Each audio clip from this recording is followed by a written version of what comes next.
Sit. Down. Good, good. Up. And Sweet, I'll just move down to the middle. oh yes, there's the food chute.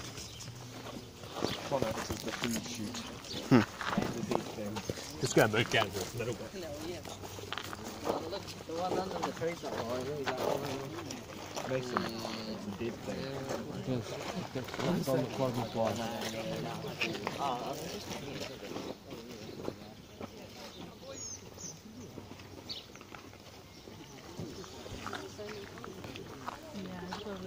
Guys, welcome to the Cheetah Talk. My name's Henry, if I haven't already met you. So yeah, we're at the carnivores here. So we've got 8 cheetah here, well, we've got 10 cheetah here now at the park. We've got 2 new boys recently actually. So yeah, we've got these 3 boys here. So our last litter born here, they're coming about 2 1/2, coming out 3 years old. And we've got a few others out the back for our breeding cheetah. And we've just got 2 young boys from South Africa here on breeding. They're actually only about 2 years old as well. So they're going to come over with good genetics for breeding. So these boys will probably move on and then we'll be breeding with those guys. So yeah, we've been pretty successful in the park. We've had about 24 cubs born over the years. So that is quite good for cheetah. Cheetah can be quite hard to breed. They've got quite an interesting story which means they can't breed that well. So these guys were once widespread across Asia and Africa. They went through a massive bottleneck event. So that's when you got a lot of individuals in the population, and then something happens to pretty much wipe them out, and they get down to only a few individuals and they breed back up. So what happened was the last ice age pretty much wiped them out. And then we got down to, through genetic analysts, they only reckon about a few handfuls of individuals, and then they've bred back up from that. So obviously, because of that, there's quite a lot of inbreeding went on. So these guys are really closely related. They're all, they've lost about 9% of genetic variability. They've lost about 9% of genetic variability. Sorry, give me a quick start. So they are really related. So that's why it's been quite hard to breed cheetah, and that's why it's really important if you've got a breeding program going on to get others, other bloodline in. So these 2 boys are very valuable for our breeding program. So yeah, because of this inbreeding, it can be hard to breed these guys. Their sperm don't quite work the way they should. I'm not sure the mechanics of it, but yeah, it can be quite hard to breed them. Also, their immune system's not the greatest, so they also pick up diseases quite easily. So that also impacts on their how old they live to the wild. So in the wild, they only live to about 8 or 9 years old. So it's not very old. In captivity is a bit longer. They're about 11 or 12.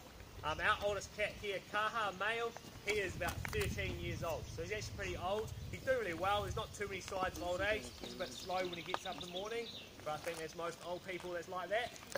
Thanks, Henry. But yeah, so he is actually looking not too bad. So yeah, cheetah, known for their speed, like fastest land mammal, they're built for speed. So you'll see these guys really slender compared to any other big cats, like your jaguars or something, similar size, height-wise, but they're a lot more heavier set than a cheetah. So if you can look at cheetah, they don't have the really big forelimbs like the lions or tigers, because lions and tigers, when they're getting prey, they'll jump on their back and pull them down, usually a weight. A cheetah only weighs about 50 to 60 kg, so they jump on the back of something, they'll just be able to run around with a cheetah on their back.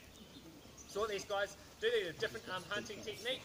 They'll usually stalk the prey for about 100 metres, and they use that sharp speed. They can run about 120 k's an hour. So they use it for a very short period. So what they'll do, they catch up to them, they'll ankle tap them, like you might see in rugby, make them tumble over, then they'll jump on them like that. And then they'll go for the throat for the kill. So these guys, because of that, they can't really go for the big prey, so they have to go for the small like antelope, like springbok. They're opportunistic as well, so they'll get what they can. So they get the odd bird, anything that's not too big, so they might go for like a calf of a bigger antelope or something like that. So yeah, here at the park, like tigers, we give them a big variety of food, so we feed them chicken today. Chicken is their favourite by far.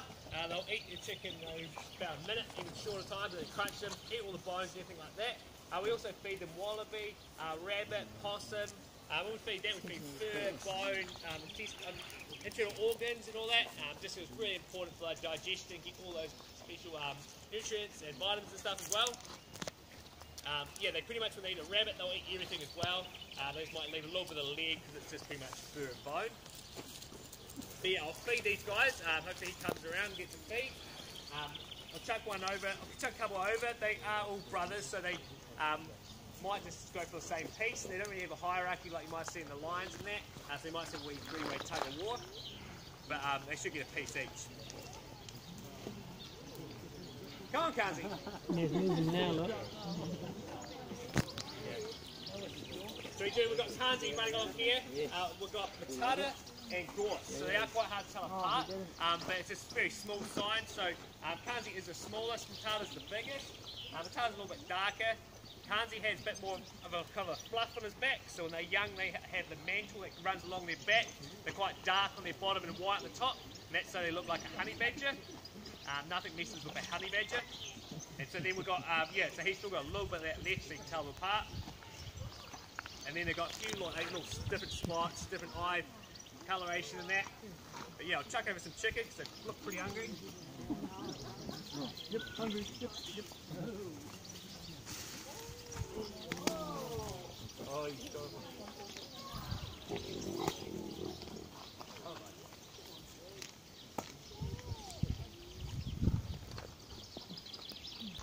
So yeah, they make pretty short work of their chicken. Satisfied size, So does anyone have any questions about Cheetah? Get a crunch. Yeah, everything. So yeah, their spots are very individual. It's like a fingerprint, not two cheetah have got the same kind of spots. But it's pretty hard to tell them apart from the spots because they're a lot of them.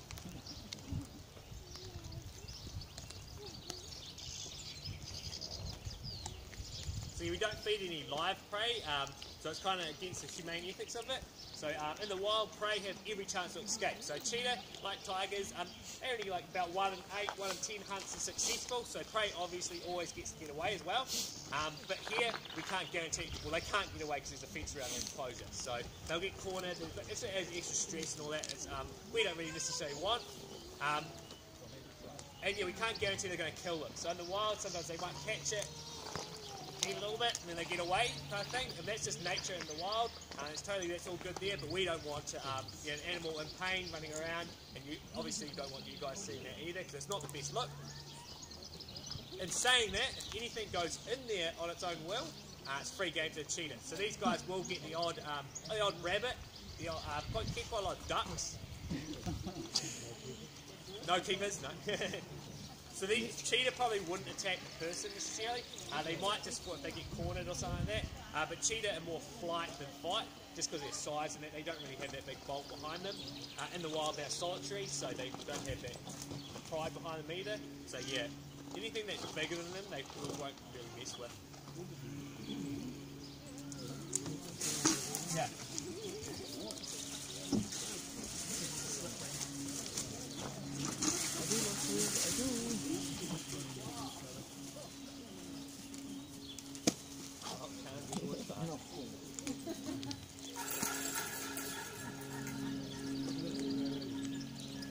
Chickens, yep, donated. Yep. So we have to buy all the other meat. We buy it from I think Timaru. Yeah, obviously we've got a lot of wallaby running around down there, which is quite handy. A lot of hare, a lot of rabbits, possum. So we do feed out a lot of pest species, which is quite good. We just got to make sure because we only deal with one kind of food supplier as well. Just got to make sure you know exactly how it's being killed. There has been previously, I think it was Australia, that they lost a tiger through secondary poisoning. So yeah, what happened was they killed the horse by injection, and then it got to the bloodstream, then they actually ended up killing the tiger. Yeah. So we just got to make sure we know exactly how it's been killed. So there's no chemicals used at all. Yes, we feed out quite a lot of horse here. It's a real good meat, it's real rich, real not too fatty. Yes, we've got what do you call something like that? That's on pig.